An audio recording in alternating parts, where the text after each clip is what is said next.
Hello, everyone. I'm John Soroka with Soroka Brand Development and the Mortgage Technology and Marketing Committee Chair, and welcome to our webinar today, Where is the E-Mortgage? Ladies and gentlemen, the process of manufacturing a mortgage is amid digital transformation. We recognize that there's a lot of anxiety around this topic. Many don't know where to start, how to get started, and question their ability to compete effectively as adoption continues to increase and they get left behind. At the end of the day, we all want to provide a seamless journey that's fast, intuitive to the greatest extent possible, and super easy for the consumer from start to finish. And it also helps relieve margin compression to the greatest extent possible. Though digital technology has its advantages, challenges remain in widespread adoption. So if you're sitting on the sidelines, the question is, what can you do today to harness the power of the technology that's now available to be competitive and thrive? So today, we have two premier industry experts to talk about how to bring the mortgage of the future to your clients today.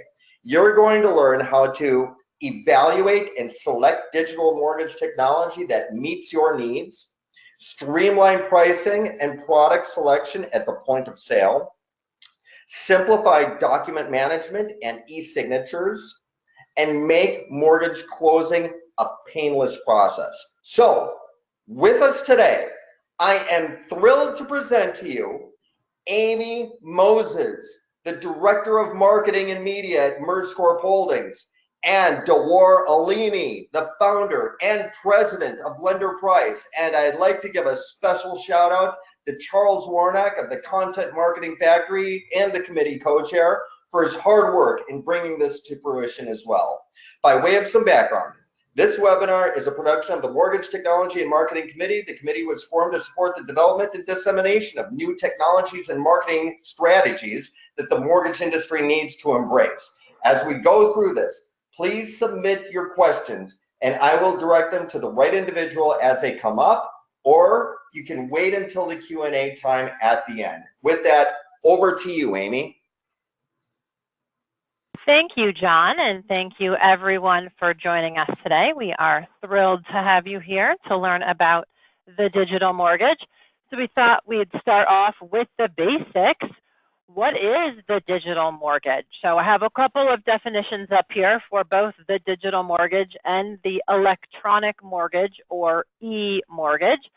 And these are from various sites. These are some things that the MBA has used, that the Mortgage Collaborative has used with their Digital Mortgage Alliance, Fannie Mae. So you can see they differ a little bit, but a lot of times people refer to the digital mortgage as the first one there, that complete end-to-end mortgage transaction, where everything from the very beginning, the loan app, through the end, that sale in the secondary market is done completely digital or through technology.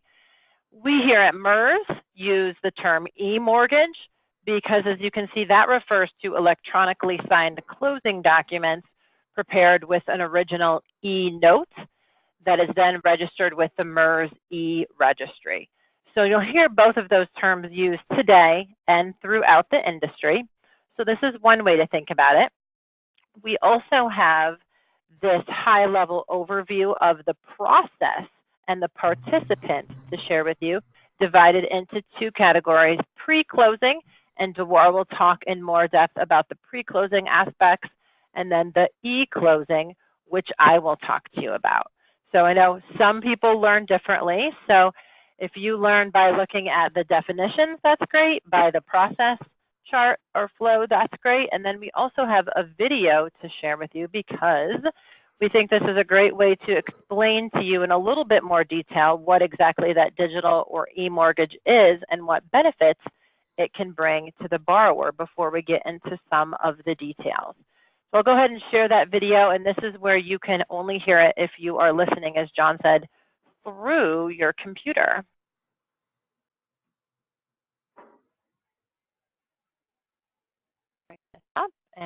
Many borrowers enter the mortgage process with trepidation, including Sarah. She banks online, shops online, and found her dream home online. Instead of using the traditional time-consuming and cumbersome mortgage process, can she do this online too? With industry participants' adoption of e-mortgage solutions on the rise, Sarah and all borrowers will soon have a greater opportunity to experience the ease and convenience of an e-mortgage. The digital process puts Sarah's worries to rest when she receives her loan documents electronically and carefully reviews them on her schedule, eliminating being rushed and overwhelmed at the closing table. Sarah is now empowered as she enters this important life experience prepared and informed. During electronic closing, Sarah easily and quickly signs her documents electronically. A digital signature of these documents is created, ensuring that their contents can always be verified, providing peace of mind for both Sarah and her lender. Next, the closing agent electronically notarizes the documents and then electronically records them with the county recorder. No paper, no shipping fees, no hassle. Automation saves time during the application and closing processes, minimizes errors, and reduces costs, resulting in capital efficiencies and enhanced risk management. After e-closing, the lender registers the note on the MERS e-registry, which identifies at any time over the life of the loan who has the right to enforce the e-note and who has the authoritative copy of the e-note. The authoritative copy and other copies of the e-note are securely stored in electronic vaults. Throughout the life of the loan, everyone benefits from a more user-friendly process, increased collateral control, an improved audit trail, and elimination of the risk of lost notes. Meanwhile, Sarah is ready to move into her new home, with her copy of the document safely stored on her device. For the e-mortgage process to be widely available to borrowers, organizations need to communicate to ensure e-readiness and engage with vendors who will guide them through implementation. Start your journey today by joining us online at mersinc.org.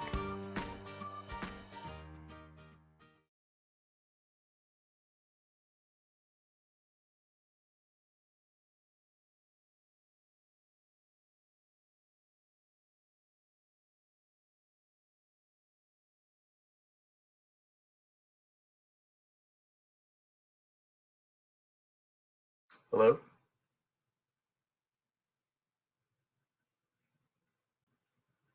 There we go. So the first one is, why are you moving forward or thinking about moving forward with digital mortgages? Is it because you want to be ahead of the rest of the industry? There we go. Do you want to delight your borrowers? Do you want to reap the efficiency, cost savings, and risk management benefits that video just mentioned? Maybe your trading partners are asking you to move forward, or you know that you'll have to move forward sooner or later, so you might as well do it sooner. And you can choose more than one option here.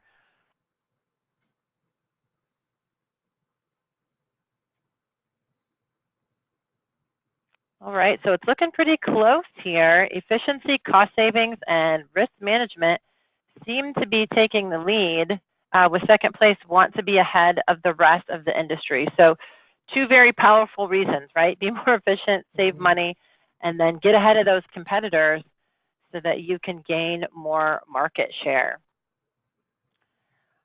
Our second question here, and I'm very excited to see what the results of this one are,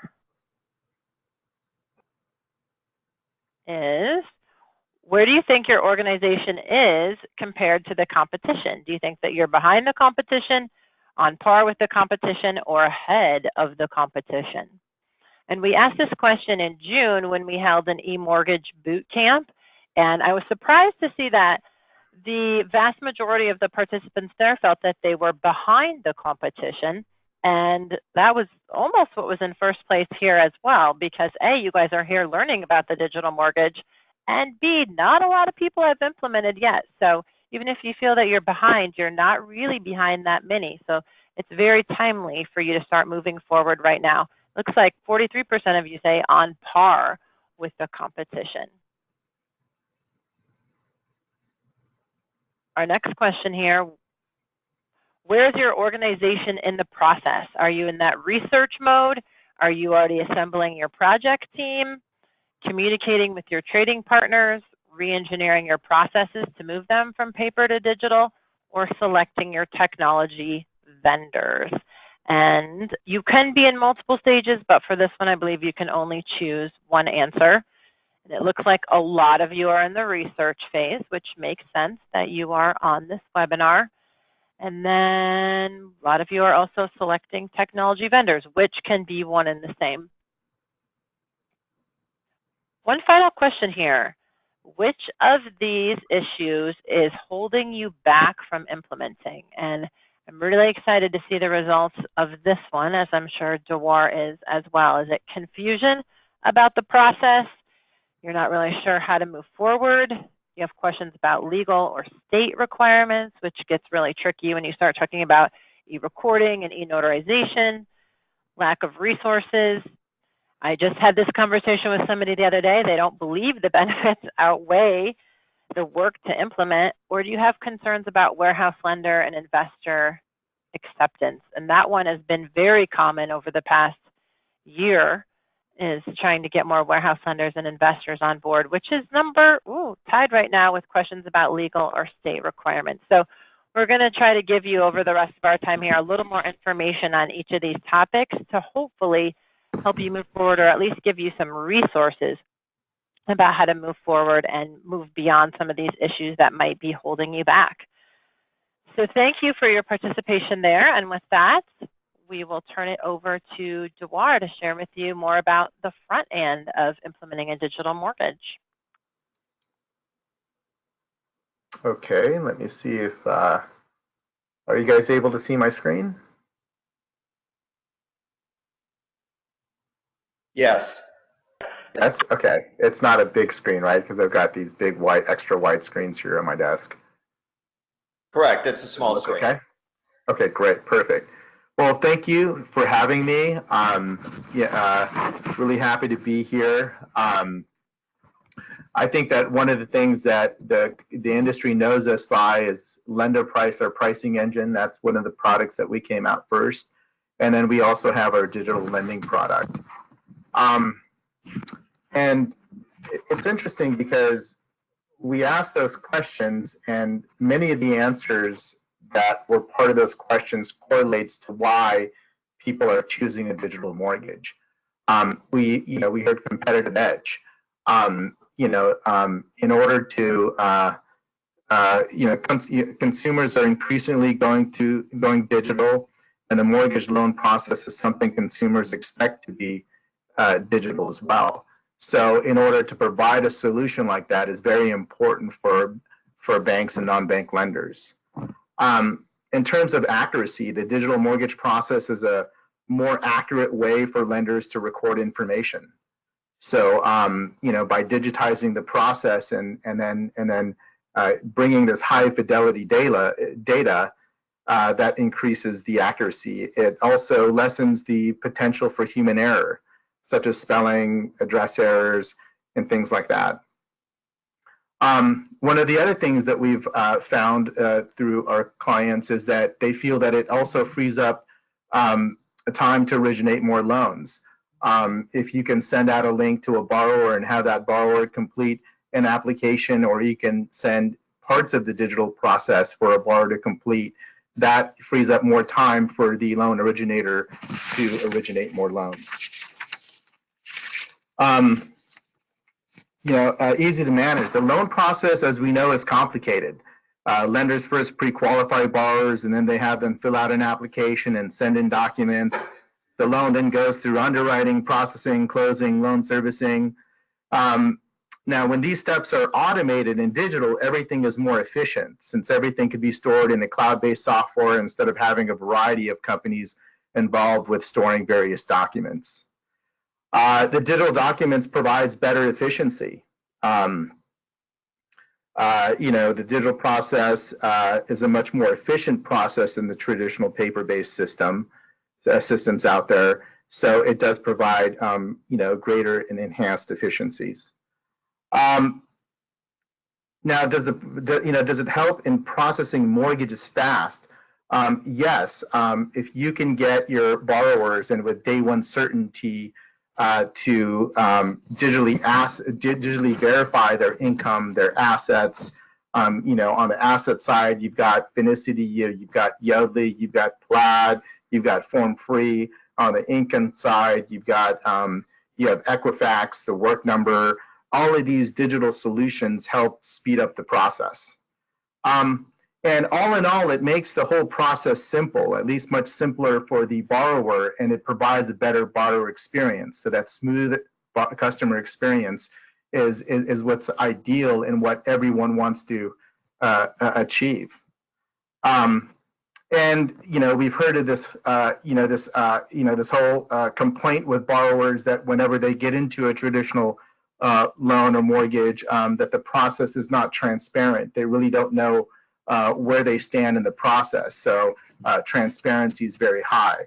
And most importantly, in a competitive environment that we're in right now, as refinances have dried up, what we're also seeing is that this is a way for you to actually boost your brand visibility. White labeling the product, it gives your loan officers an opportunity to go out there and get more purchase business. Hey, Jawar? Yes.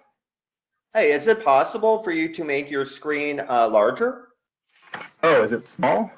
Okay. Yeah. Is that better? Okay, yeah, that helps a lot. Okay, great. Yeah, and then mobile, right? Mobile is increasingly important. Your mobile devices are able to do things that your computers back then couldn't do. They're much more powerful. So we're seeing a lot of the functionalities that you couldn't do in a mobile device before, you can do today. So that comes down to completing an application, collecting documents, and run pricing. So these are all very important for consumers, but it's also important for lenders from various things such as compliance and making sure that they can process a loan much faster. And this is an interesting slide because with LenderPrice, we deal with several large banks and lenders, and mid-market companies as well. Things to look out for when implementing a digital solution. I think that's one of the main concerns and an important concern. And one of the things that I would suggest as you're embarking in your search for the right digital solution, number one is LOS integration. Make sure that the digital provider is integrated with the LOS that you use. I mean, we're a point of sale, but the integration with your LOS is important because the LOS is the true system of record. And how that integration actually is it bi-directional? You don't want something that's just one directional that uses a Fannie 3.2 file that that overwrites data. That's very important. If you want to make a note of that, make sure that when you're searching for a digital provider that you do have that bi-directional data flow. Also, third-party integrations. Some digital providers say, okay, we're integrated with one asset provider. Well, assets is very similar to credit. For those of you that own mortgage companies, lenders out there, at one point you've had a credit vendor and then you've switched to another credit vendor. Maybe it has to do with price. Maybe it has to do with something else. Maybe their service is not there. Having the option of basically switching these third-party integrations, whether it's assets, income, credit, DU and LP, you really don't have a choice there. You want DU and LP as part of the process, but being able to swap out any of these third-party integrations is important. So with our application, you are able to do that. If you are using one provider and you want to switch to another, it's as simple as just going into our system and just switching the the vendor. Number three, very, very, very important, security. There's a lot of digital vendors out there. They say that they are, they use the word SOC 2, and they say that their applications are hosted on a, in a hosting environment that's SOC 2 compliant. That means that the hosting provider is SOC 2 compliant. That doesn't mean that they're SOC 2 compliant. They've never gone through SOC. According to the CFPB, it's your responsibility for choosing the vendor. So if there's any breach in data, if anything happens, and if you don't have these things, as far as requesting for the SOC 2 audit report as part of your vendor approval process, then you're really putting your company at risk. I would ask them, what's their encryption methodologies? Have they done any third-party penetration testing?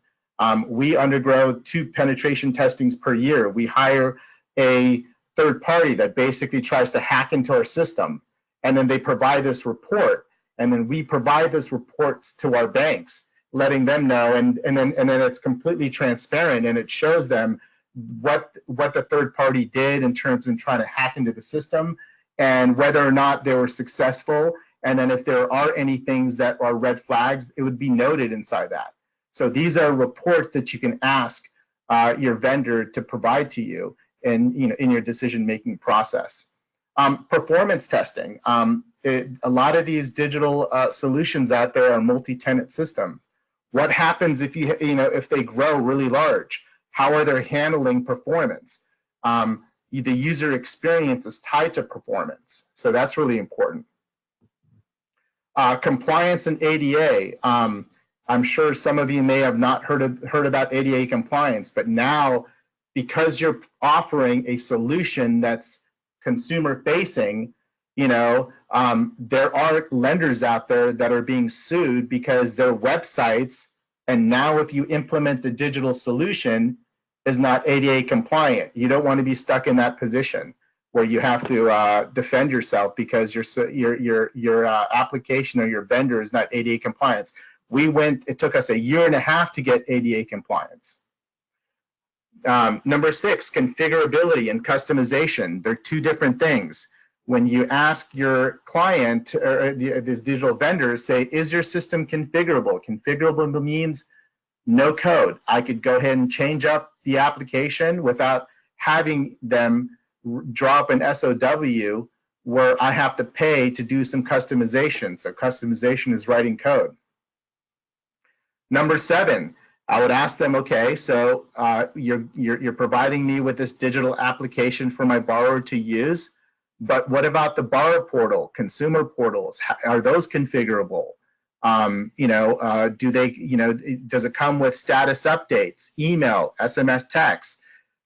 It's really important that you communicate with your borrower because that's what they're looking for. They want to have a place where they can log into and find out, what stage in the loan process they're in. And number 8 is pricing engine. I mean, we have our own internal pricing engine because you want to offer as many products as you can. Any pricing engines that are internal to the LOS that provides an API, could cause issues. But I mean, you want to make sure that pricing is important when it comes to offering that to a borrower. Some lenders don't want to provide pricing, some do. So these are choices that you're going to have to make. Another thing that that people are faced with is MISMO versus 3.2. MISMO is the de facto data center that you should be looking at and asking your client that they adhere to. MISMO has done a phenomenal job in ensuring that the data types and the fields are consistent all across the board, especially when you're trying to integrate with systems. A 3.2 file is limited. A Fannie Mae 3.2 file is limited. It doesn't have everything. MISMO comes with data fields that pertains to loan application, loan origination, loan servicing. And status milestone updates. I think I touched on that just a little bit ago.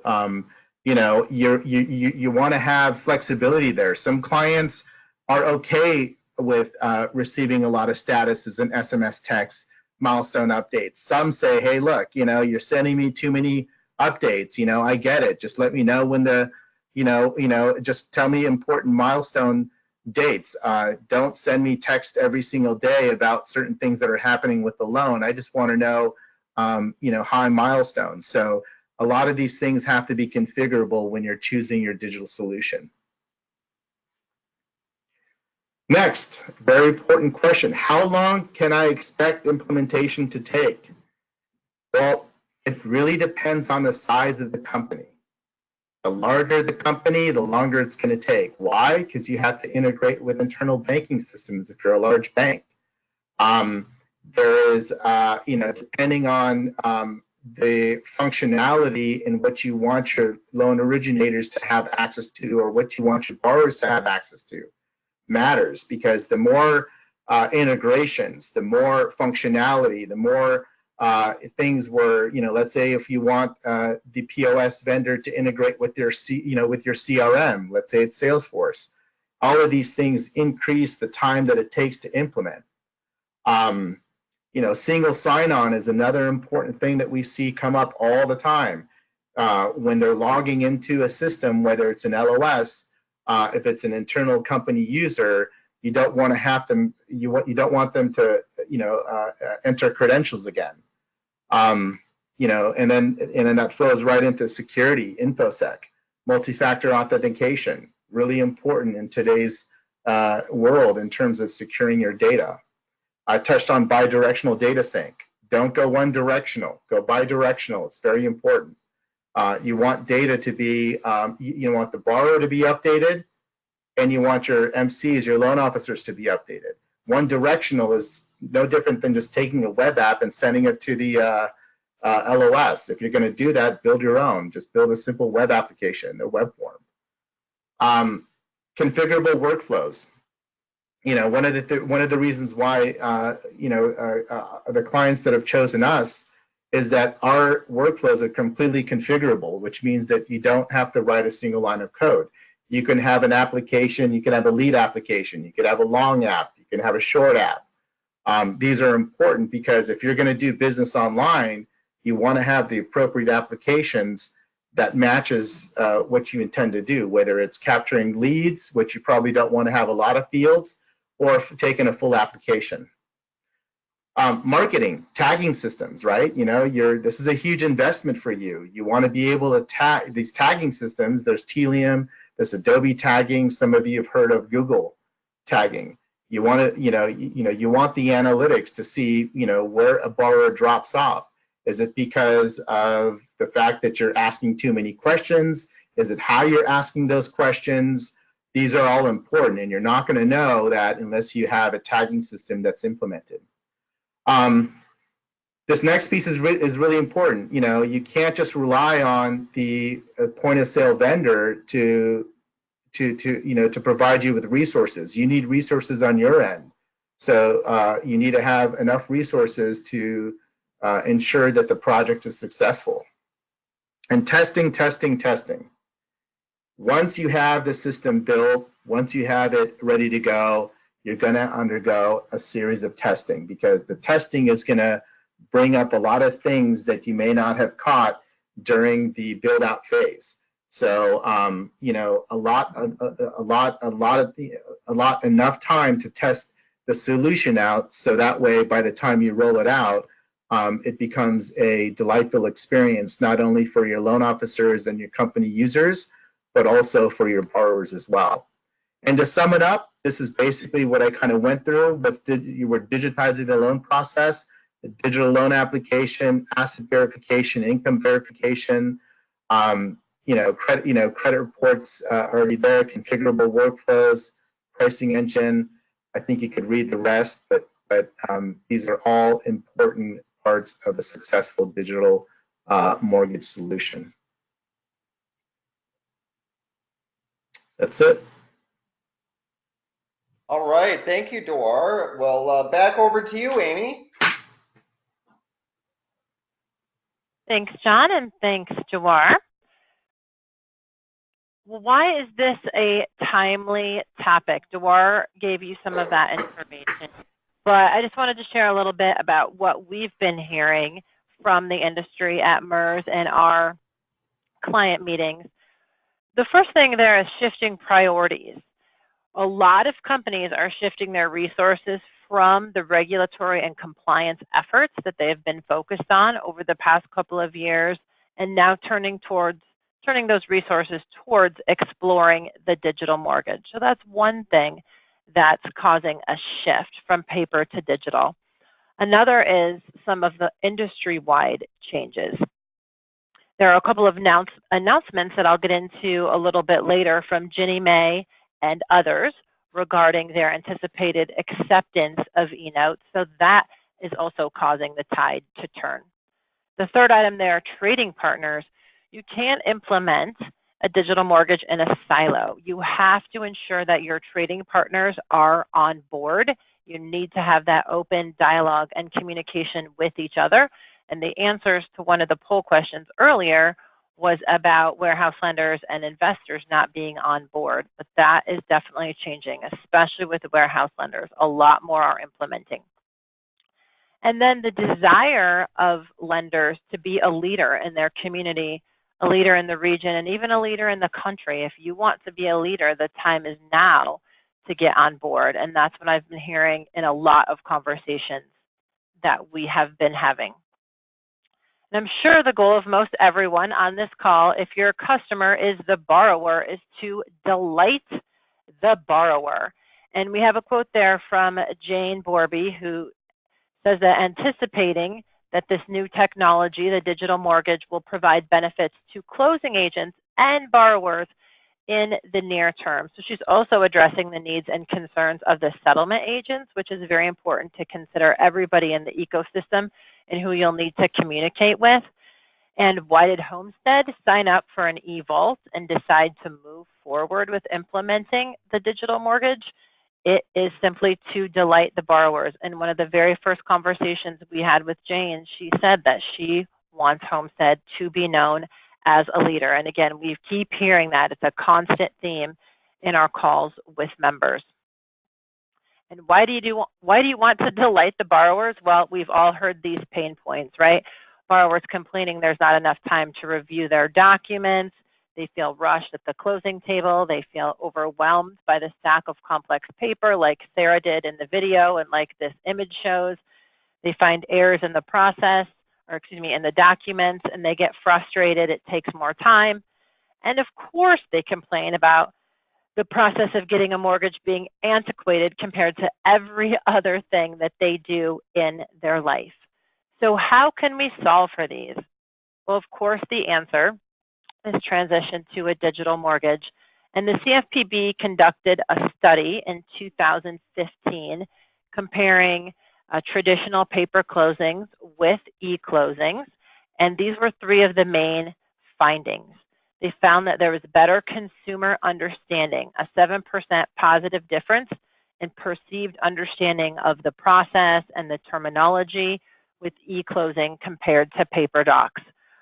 Borrowers felt that it was a more efficient process. There was a 17% positive difference there.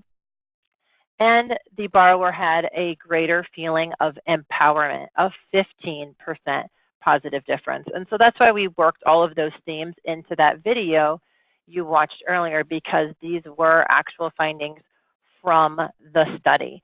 And borrowers really resonated with statements of, I felt I had control over the closing process, and I felt empowered to play an active role in my closing process. So they felt like they were an active participant. Of course, there are many more benefits, and Dwar mentioned some of those, such as your company will save time. It will be more efficient for your company as well as for the borrower. You will minimize errors. There will be no more missing signatures, as one example, because when you're in that digital closing room, you can't finish the process and put those documents in an eVault until the document is signed in every appropriate place. Reduce costs. You'll save on shipping, FedEx, paper, and I'll show you a tool later that you can use to determine the cost savings for your organization based on your business model. And capital efficiencies, enhanced risk management. There will be an audit trail that the eVault provides for every mortgage, so you can have that at the ready. Numbers speak. Mid-America Mortgage has shared some numbers, and other companies have as well on panels throughout kind of the speaking circuit at different industry conferences. And two of the most impressive ones are, you can decrease closing time to 10 minutes and get your loan purchased 24 hours from the time of closing. So two very strong motives to move towards the digital mortgage. But this might be the most important slide right here. And you can see there at the top, paper, right? That's what the vast majority of industry participants are doing, operating with all paper. Then down there at the bottom, there's very few that are operating all digital. There are more people falling in that middle tier there, a hybrid mortgage. You might hear that term used a lot, where some of your processes are paper and some are digital. And that's what we really encourage. Do not wait for industry perfection. Start now. Pick one piece of the process. And I will be frank with you that this is going to be a large-scale effort to transform your entire process to digital, right? From end to beginning.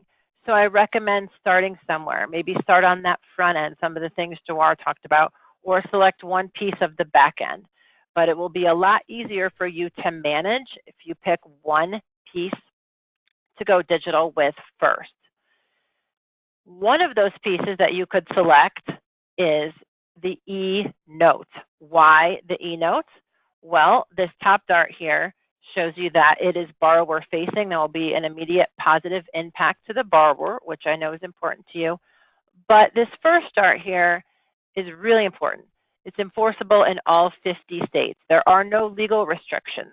I mentioned e-recording and e-notarization earlier, and I think about 44% of you answered that you haven't moved forward because of some of those legal requirements. Well, there aren't any of those legal requirements for notes.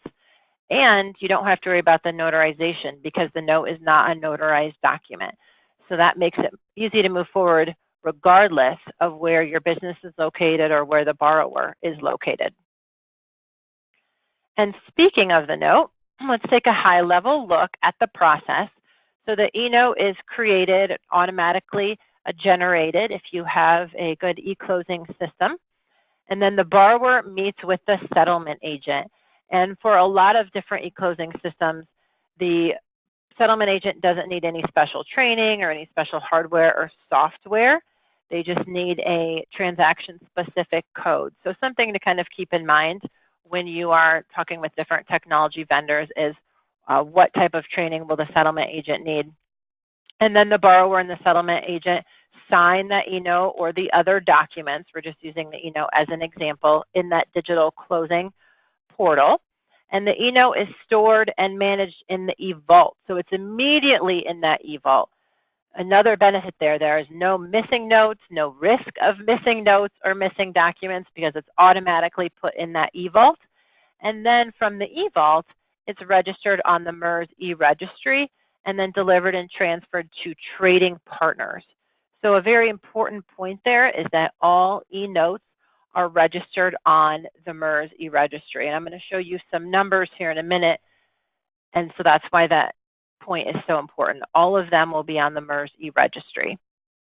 So what is the MERS e-registry? It is the National Mortgage Registry and legal system of record. And most of you, I'm sure, are familiar with the MERS system.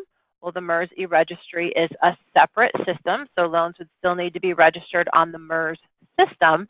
And then if it's an e-note, registered on the MERS e-registry as well. And what is the point of the e-registry? Well, it identifies the controller or holder of that authoritative copy of the e-note, as well as the location or the custodian of that authoritative copy. So there's only one authoritative copy, and the e-registry points to who's that controller and who's that location. And as I mentioned, that e-registry, it interfaces with the e-vault. So they're all system-to-system transactions. So there isn't a user interface where you're logging in and manually registering that e-note. It's all done through the e-vault. And all of this is important to understand so that you can take a look at these numbers about e-note registrations on the MERS e-registry. And as you can see, these numbers have been increasing only slightly year over year. So from 2012 to 2018, only 50,000 new e-notes have been registered. And think about that in terms of how many new mortgages have been originated in that 6-year span. So very tiny there. However, the landscape is changing. And as I mentioned, I think twice now, people have been waiting for more warehouse lenders and aggregators to get on board. But here the numbers are starting to speak. So just 3 years ago, in 2015, there was only one warehouse lender ready to fund e-notes. But today there are 13 warehouse lenders ready to go. So that has been a huge change in the landscape, as well as these couple of other bullets that I will get to here momentarily. But this next slide shows you the real story, and that is the drastic increase in the number of companies active on the MERS e-registry. So you can see there were 55 active, 2017, and these statistics are through July 19th. There were 69 active on the MERS e-registry with another 19 in integration, and we continue to add more. There was just another one that went live that I'll give a shout out to, Eagle Home Mortgage. Just got word of that one going live on the e-registry, and I think every week we add more to our list. So that's what shows us that the tide has turned, is that more companies are continuing to integrate. They're getting ready for that digital mortgage. If you want to know who is registered, there is a list on our website showing the companies in all of these categories here. We recently, within the past 2 weeks, added that sub-servicer category. And just a couple of months ago, we added the custodians category because there's a custodian that just went live. So I am going to pull over the website now so you can actually see that list. So if you go to mersinc.org/e-registry, you will see this list. And then you can take a look at all of the originators, warehouse lenders, and the ones who are integrated but still seeking their first e-note transaction have an asterisk next to them. So as you can see, a lot of the warehouse lenders are up and running, but they just haven't funded their first e-note yet. So if you're an originator, this is a good place to look to see if any of your warehouse lenders are up and running. I mentioned that first sub-servicer Loan Care, that first custodian Deutsche Bank, and then there's a list of technology system providers as well. And we do update this on a weekly basis. And like I said, there's almost always additions every week as of late. Factor number 2 here for the changing tide is the Ginnie Mae 2020 initiative. This was just released June 20th, and Ginnie Mae is getting into the game. This statement right here is huge. They concluded that creating a digital mortgage ecosystem will increase access to credit for many Americans and enhance the integrity of their collateral.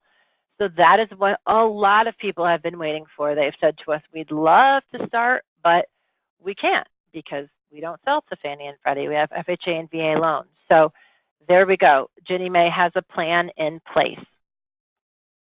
Another very important report that was just disclosed, or just released, I should say, was by the U.S. Department of the Treasury. This one just came out a couple of weeks ago.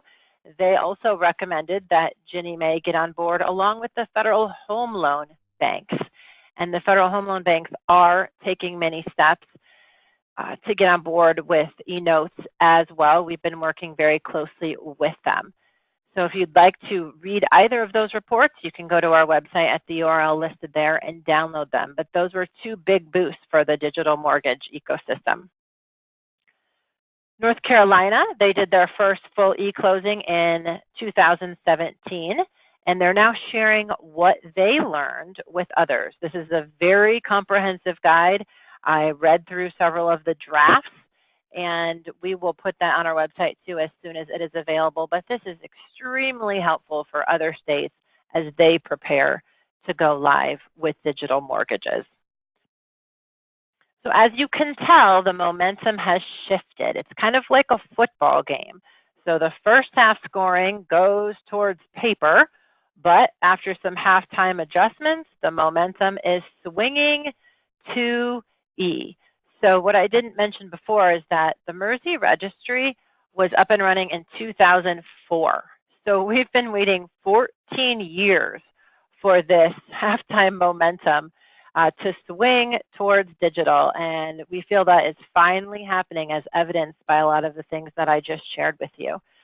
So if you want to be that leader, definitely the time is now. The longer you wait, the less of a chance that you'll have to be a leader in this movement. And so if you want to move forward, I have some tools to share with you here. A lot of times people are always asking, well, how much will I save?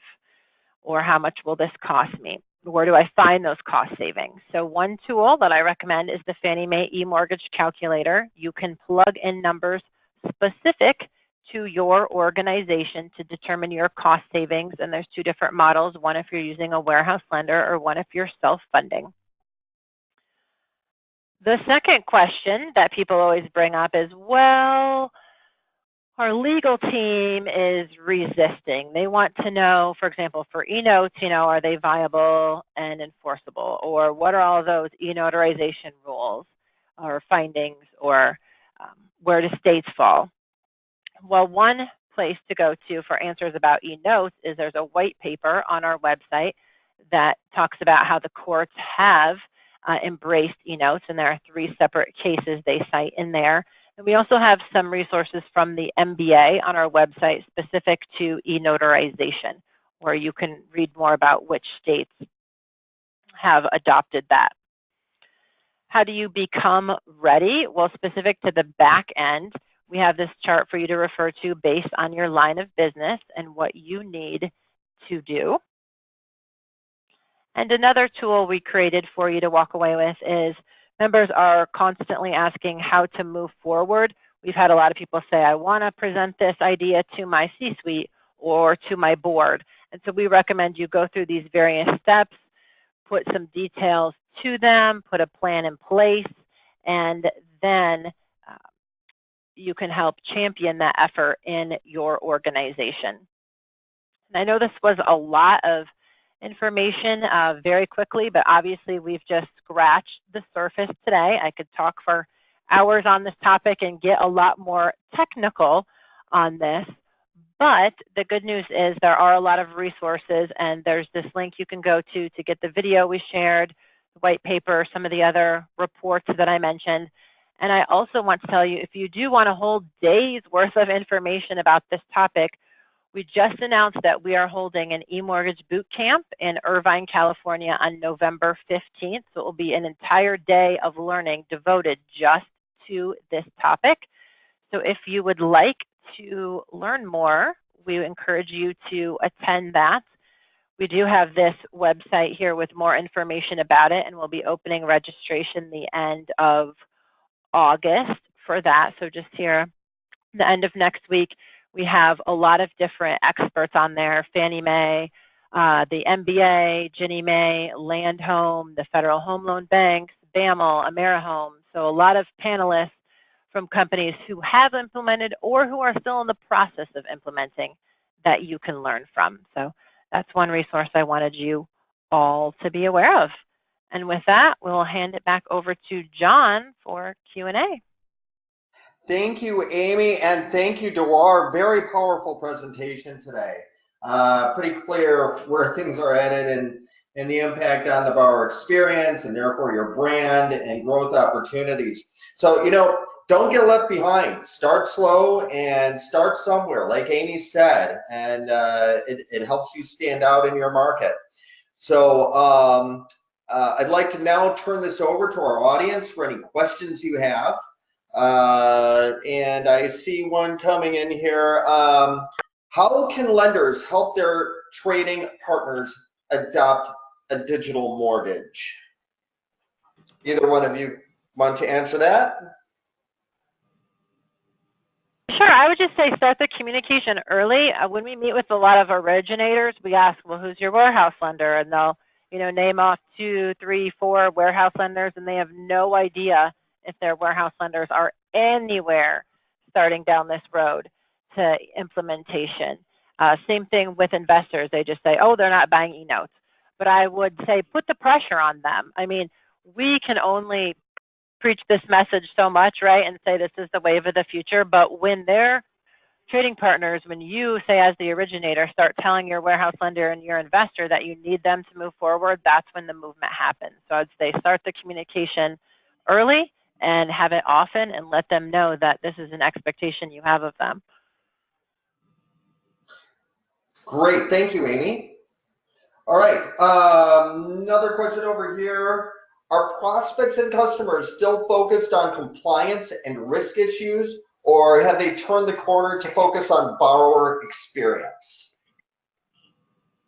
Well, I think borrower experience is certainly important, but compliance and risk is also something that we see as important as well. That's why, when it comes to like, other solutions that we implement inside our digital mortgage application, we use threat matrix. We use a lot of risk-based solutions out there to ensure that the data is secure.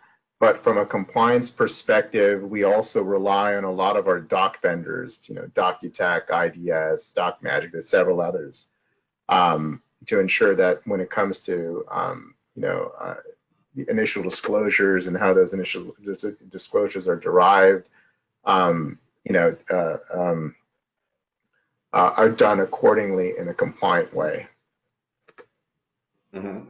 Okay. And to add to Duar's point, I think, right, that this process overall will delight your borrower, but when you're choosing your technology vendor, you want to make sure that you're selecting one that is focused, as Duar mentioned, on the compliance and the risk factors that will make those two areas a lot easier for you in the end. Yeah, because what we do is we pass data to a lot of these doc vendors, and they've got compliance checks on their end that they've done a very good job as they've gone through TRID and several other things to ensure that you're compliant. So when you digitize the process, you hope that this helps in being compliant, right? Because certain things are not missed because you've automated the process. Okay, great. Another question here. What are lessons learned from companies who have started implementing a digital strategy? That's a really good one. That's a really good question.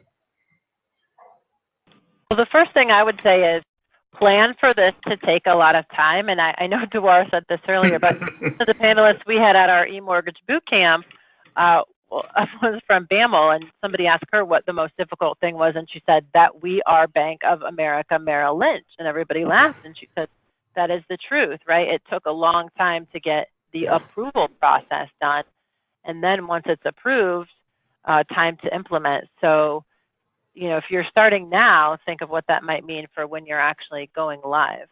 So the vendor approval process is very important. I mean, depending on the size of your company, the vendor departments do a very good job and actually providing us vendors, especially the larger companies. I've had questions, like 1,000 questions that I've got to answer to ensure, and then provide all these documentations and policies, and then so how do we manage things internally, and then we've got audits. They have on-site audits. We've got to provide them with with a lot of these third-party audit reports, just to make sure that we have everything intact and that we're protecting these the borrower data, because we are offering a consumer-facing application. It's very important. Okay, you have a whole bunch more questions that are coming in here. How are you going to close a full package in 10 minutes, and do you have data to support a 10-minute close currently? I've not seen anything close in 10 minutes. But digitizing the process does speed up the process.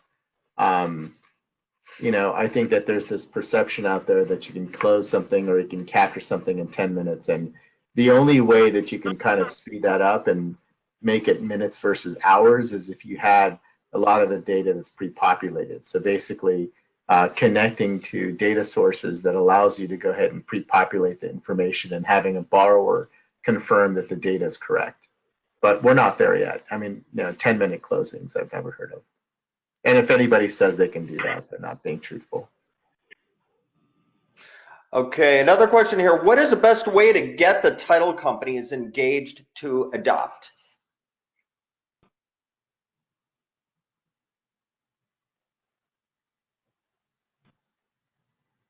Well, I'm not sure of the best way, but we are working on that. Actually, my next meeting right after this is with a title company. So that's one of my current projects right now is we are gathering questions from title companies and kind of creating a Q&A for them. And they have a lot of questions as far as, right, what are the instructions from the lenders going to look like? How is it that are their processes going to change? And if the process is bifurcated, how are they going to do it? So again, opening that dialogue, I'm not sure the best way to get them to adopt, but that's definitely something that I'm working on and we here at MERS are working on is the best way to get them on board along with everybody else in the ecosystem. Yeah, I think the other thing too that you're seeing is that for the very first time in our industry, we're seeing APIs come up, right? API this, API that. The more companies that have solutions where they can expose their API allows for that, the data to flow back and forth. So as long as title companies have an API and things that we can interact with and pass data back and forth, we're at a point where we can develop solutions where we can work together with title companies and help innovate and provide a better experience when it comes to title. Okay, great. Thanks, Dora. Hey, look, you know what? We are out of time, but there are a lot of questions that still have been unanswered. So I will forward these questions to the presenters so that they can go ahead and follow up with all of you folks individually.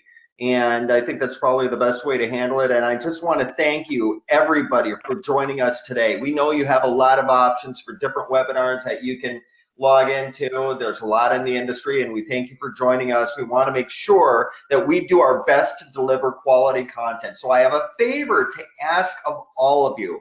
You'll be receiving a survey within an hour. Please take the time to fill out that survey to let us know what you thought of today's webinar. Also, if you have anything that you would like to learn about in future webinars, please let us know that as well. And Dustin, could you please throw up the final screen with everybody's contact information? Okay, there you go. If you have any questions, feel free to email Dewar, Amy, or myself, and I'll direct the question to the right person, and we'll get those answered for you. And thank you all again for joining us, and have a good day.